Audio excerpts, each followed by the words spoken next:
All 47 GOP members signing a brand new letter that says, show us your budget. It's been almost 800 days. 900. It's been more than 1,000. 1,000 days. For 1,000 days. The 1,000th day. Exactly 3 years since the largest financial entity in the world had a budget. They haven't passed a budget in 3 straight years. Way to go.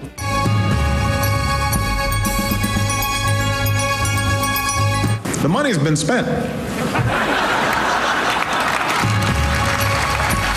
Last year, he proposed one. We took it to the Senate floor. It lost by a 97-0 vote. This year, same thing. Went to the House floor, lost by a vote of 414-0. Not a single Democrat or Republican supported it. The White House has no opinion about whether or not the Senate should pass a budget. The Fed chair says not having one is bad for growth, but the White House has no opinion about whether...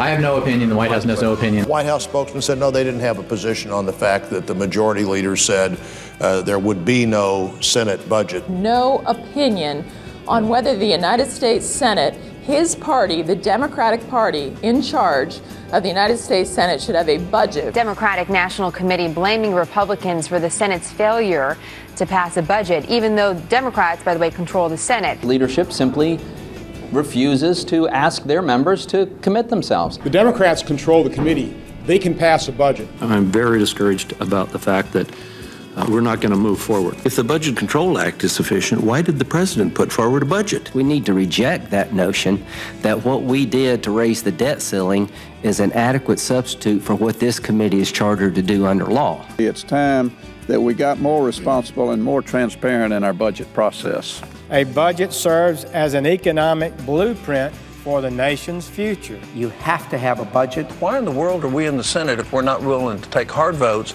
and then go and defend our votes? Our nation is more than $15 trillion in debt. For 38 straight months, our unemployment rate has been over 8%. Unemployment has gone up. The housing market's gotten worse, and every major economic indicator indicates that these things have anything but helped the economy. They've made it a lot worse. How can we get this economy going? We need to grow the economy. We need to get people back to work. Creating jobs and growing the economy. Encourage job creation, not discourage it. Our first priority in Congress must be to strengthen our economy so more jobs can be created, more Americans can get back to work, and more graduates can pursue their dreams.